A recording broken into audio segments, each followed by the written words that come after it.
Hello Patriots, welcome back to another video, and today it's going to be a little less political, but instead focusing on how we could all save a little more money, which is especially crucial for us young people just starting our lives and our work careers after finishing our education. We know that housing prices have increased significantly compared to the past, compared to income. Same, unfortunately, with college loans and how many young people are in debt trying to repay those loans.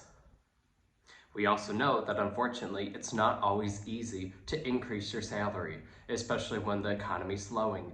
As we've seen on social media with the trends, a lot of people are struggling to even find a job. So when you do get one, you're not trying to leave it automatically. And unfortunately, when employers know that it's harder to get a job, they're going to be less likely to give you a pay increase if you're not easily able to go somewhere else.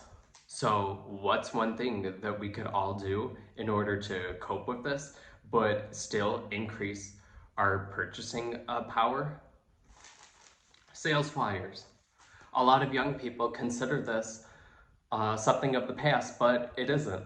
It's crucial in order to be able to try to save money. It lets you know about the sales, whether you want to look at the paper version that could possibly still be arriving to your front door, or as many young people prefer the paperless options. These sales flyers are also published online on the websites of the majority of supermarkets. So please take advantage of them and look at products that you commonly use and keep track of when there's a sale and stock up.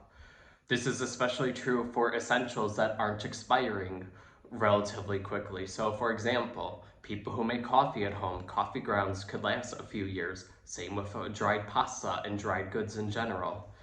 Thinking about canned goods, thinking about frozen foods or foods that you can freeze. So thinking about if there's a sale on chicken where it could be 50 cents, $1 or more off per pound that week at the supermarket, take advantage and stock up, especially if you know you're going to use it within the next few weeks. Obviously with raw meat, you have to use it within a few days of it being refrigerated.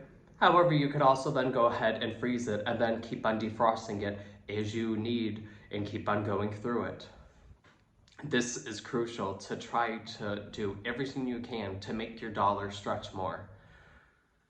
A lot of us young people love convenience, but the sad reality is, especially when we're starting our careers, and with how many of us are not earning six-figure incomes, you cannot afford convenience. And even if you do have a six-figure income, if you're living in a city like New York City, San Francisco, you can't afford convenience either. The cost of rent and the cost of living in general is sky high.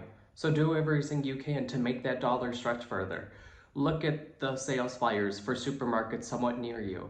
And as many people are sometimes concerned about with the cost of gas, create a plan in advance. When you know that there's a sale on something and maybe it's closer to work, then make a plan to go a certain day after work to pass the supermarket, so then you're also not wasting gas and wasting time in order to get there. Strategize.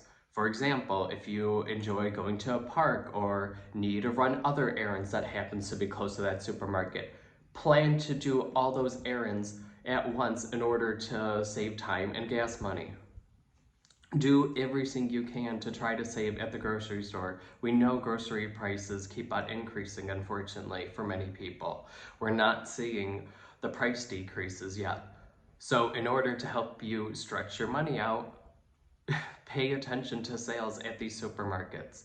Now, I'm not saying go ahead and become a crazy couponing person where you end up buying items that you don't even need. Avoid that.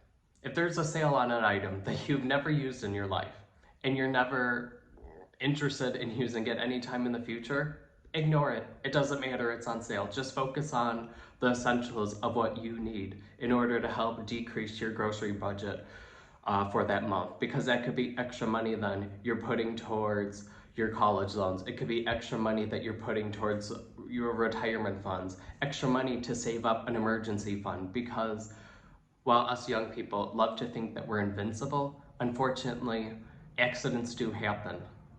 So make sure that you're saving up an emergency fund so in case something does happen, what if your car breaks down and you need to make emergency loans? You have an emergency fund then saved up that you could dip into to pay for those costs. So please make sure you pay attention to the sales flyers. It's not something of the past, it's not antiquated only for our parents or grandparents, but it's something that we could take advantage of too. If you like this video, please subscribe and turn on the notification bell in order to tune in to Saving the American Dream for future videos. Thank you.